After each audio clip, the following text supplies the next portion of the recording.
Assalamualaikum warahmatullahi wabarakatuh. Perkenalkan, nama saya Yulaimah Putiki nanti dengan NIM 051 dari kelas 6B PIAUD. Di sini saya akan menyampaikan materi tentang identifikasi dan penilaian kebutuhan peserta didik ABK. Yang pertama yaitu proses identifikasi.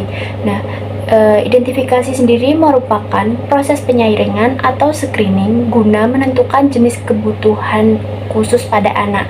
Nah, kegiatan identifikasi ini dapat dilakukan oleh guru maupun tenaga ahli profesional terkait penggunaan alat atau instrumen standar maupun non-standar yang dikembangkan oleh guru atau profesional terkait tersebut. Proses identifikasi merupakan tahap awal yang penting dalam mendukung peserta didik dengan kebutuhan khusus dalam konteks pendidikan inklusif. Berikut penjabaran proses identifikasi yang komprehensif yang dapat kita lakukan. Baik, memasuki langkah yang pertama yaitu pengumpulan informasi awal. Nah, proses identifikasi ini dimulai dengan pengumpulan informasi awal tentang peserta didik. Informasi ini dapat melibatkan riwayat pendidikan, data kesehatan, dan catatan perkembangan anak sebelumnya. Pengumpulan informasi ini dapat melibatkan kerjasama dengan orang tua atau wali peserta didik yang memiliki wawasan lebih mendalam tentang anak mereka ataupun kebutuhan anak mereka. Yang kedua yaitu observasi rutin.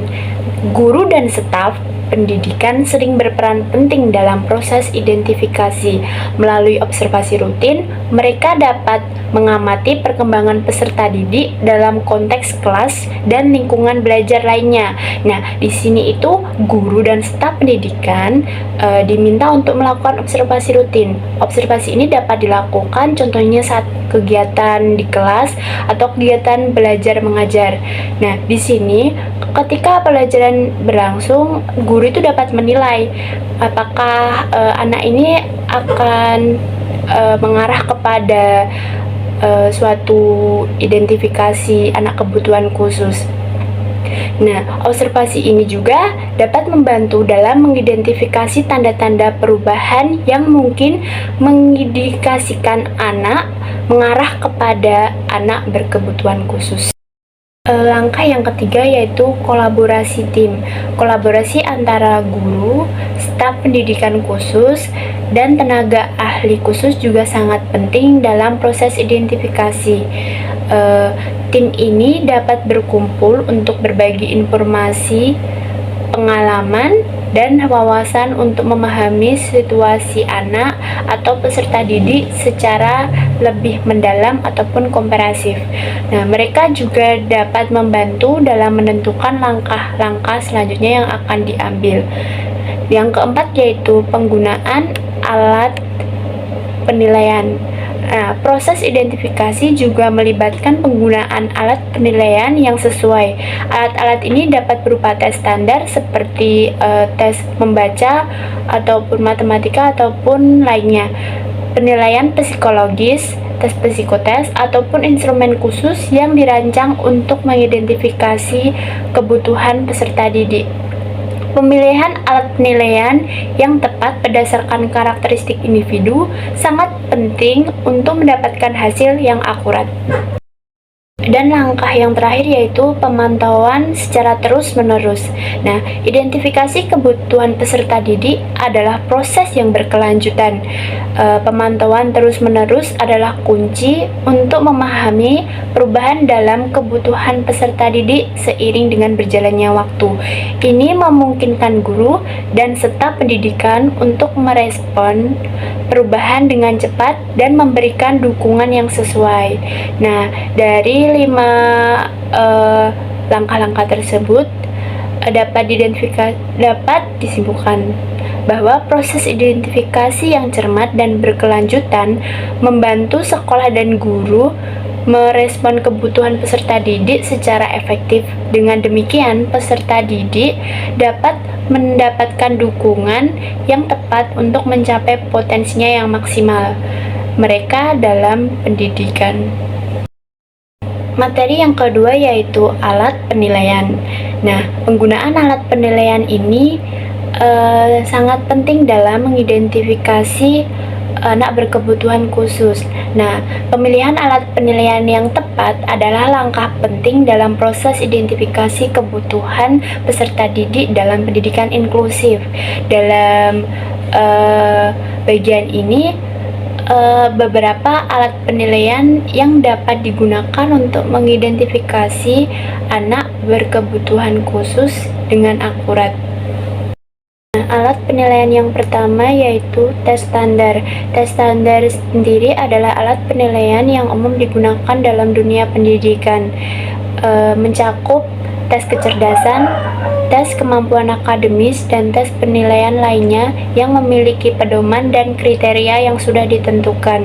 Tes standar dapat memberikan pemahaman tentang kemampuan peserta didik dalam berbagai aspek, seperti kemampuan matematika, membaca, atau kemampuan pemecahan masalah. Yang kedua yaitu penilaian psikologis. Penilaian psikologis melibatkan penggunaan tes psikologis yang dirancang untuk mengevaluasi atau menilai aspek-aspek psikologis dan emosional pada anak. Ini dapat mencakup penilaian perkembangan, penilaian perilaku, atau penilaian psikometrik yang memeriksa faktor-faktor seperti kecemasan, depresi, atau gangguan perkembangan. Yang ketiga yaitu observasi guru. Observasi oleh guru adalah alat penilaian yang penting dalam proses identifikasi. Guru mengamati peserta didik dalam lingkungan kelas, memantau partisipasi anak dalam pembelajaran, perilaku, dan kemajuan akademis. Observasi guru memberikan pandangan langsung tentang perkembangan peserta didik dalam konteks pembelajaran yang dilakukan dalam sehari-hari. Yang keempat yaitu wawancara dengan orang tua. Wawancara dengan orang tua atau wali peserta didik adalah cara untuk mendapatkan wawasan tentang kebutuhan anak. Orang tua sering memiliki wawasan berharga tentang perkembangan anak mereka di rumah. Yang kelima yaitu instrumen khusus. Nah, untuk kasus-kasus tertentu, instrumen penilaian khusus dapat dirancang sesuai dengan kebutuhan peserta didik, mencakup pengembangan instrumen untuk mengevaluasi kemampuan sosial, komunikasi anak, atau keterampilan hidup yang lebih spesifik.